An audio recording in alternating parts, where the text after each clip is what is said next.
All right, so today I'm going to show you two different techniques for making an absolutely perfect square for origami. Now, the first technique only takes one paper, but the second one, which is a little easier, is going to take two. Now, for that second technique, we're also going to need something to make marks on our paper. So I have a pencil here. I also have a Sharpie, just in case I think it's a little hard to see on here. And finally, a pair of scissors. For our first technique, we're just going to be using a single sheet of paper. Now I've put black around the edges and a little nub and dot here so it's easy for you guys to see, but you don't need to do that with yours. Every square has 4 equal sides. Now if you look at this paper, it's very obviously a rectangle. If we place it the way that we write on our paper, you'll see that it has a short side at the bottom and the top, and a long side on the left and the right. Now we're going to be using our short side of our paper. Hello. There we go. Then use the short side of our paper to measure against the long edge, because if we tried it the other way, go off the page. So we're going to start by putting our finger in the bottom corner and grabbing the other side. I gently give it a pull just to make sure it's nice and tight. And I'm going to swing my paper around and land on the other side. Now you can see that there's still a problem here. They're not lined up.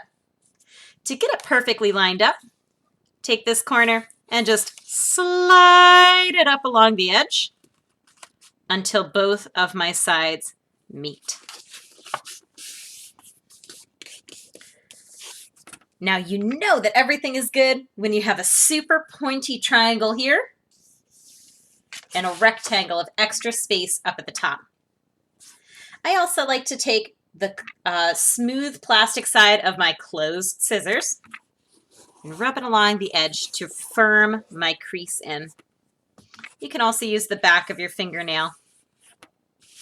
Now from here, we're going to just cut and we'll have a perfect square.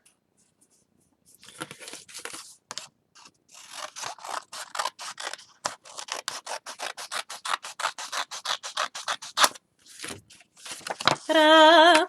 We have a perfect square and our extra space left over. For anyone who is curious, an average sheet of paper is 11 inches tall, so the long side's 11 inches, and the short side's 8.5.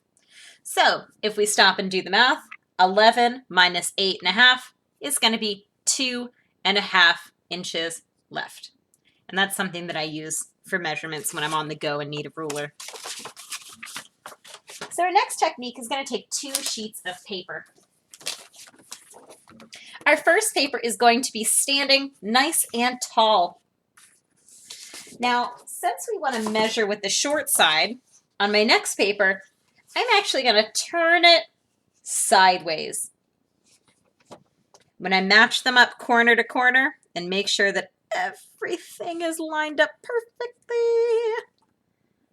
Let's see, sometimes this can be a little tricky. My papers want to stick together. Must be best friends. So once I've got them on top of each other, you can see that extra 2.5 inches hanging off the edges. That's where my pencil comes in.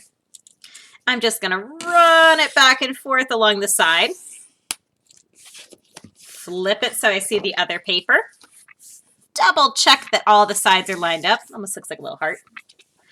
And go across the line here. When I take my paper off the top, ta-da! We have a perfectly square sheet of paper with a nice little line to tell us where to cut. Hopefully that helps you out. Enjoy!